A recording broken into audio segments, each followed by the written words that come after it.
মোনা কত আর বসে থাকবে, একটু তো মার হেল্প করলেও পারিস, কাপড়গুলো সামনে পড়ে আছে বাজ করলেও তো পারিস। সবকিছু খালি আমারই করতে হয়, কাজ করতে করতে আর ভালো লাগে না বাবু।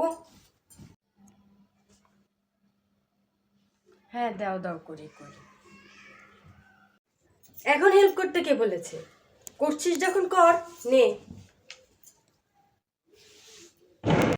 মনার মা। হ্যাঁ বলো কে? মনা দেখ তো কে এসেছে। হ্যাঁ যাই যাই যাই। ওই যে আন্টি এসেছে। মনার মা। ও ভাবি আপনি এসেছেন, হঠাৎ কি মনে করে? আসেন। হ্যাঁ গো মনার মা, একটু দরকারে এলাম। রাত্রে যদি দেখি ফ্রিজে মরিচই নেই, কি যে করবো ভাবলাম তোমার কাছে আসি। একটু কাঁচামরিচ দাও তো। ও কাঁচামরিচ লাগবে, বসেন বসেন আমি এনে দিচ্ছি। মনে কাপড়গুলো বাজ কর, আমি আসছি। হ্যাঁ হ্যাঁ বসছি বসছি।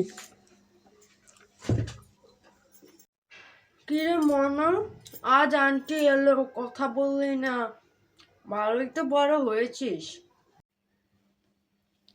হ্যাঁ হ্যাঁ কেমন আছো?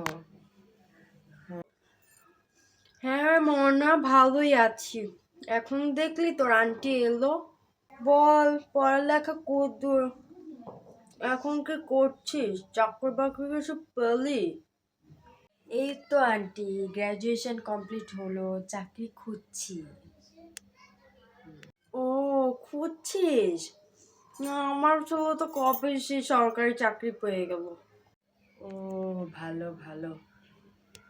কি কথা হচ্ছে তোমাদের মাঝে? নাও ভাবি মরিচ।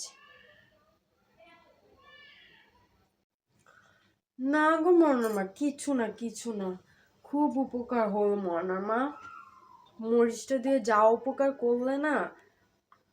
কি গো মনামা, মেয়েকে কবে বিয়ে সাথে দিবে? মুখে তো চুনকালি মাখিয়ে পরে চলে যাবে। পড়ালেখা শেষ, বিয়ে সাথে দিয়ে দাও।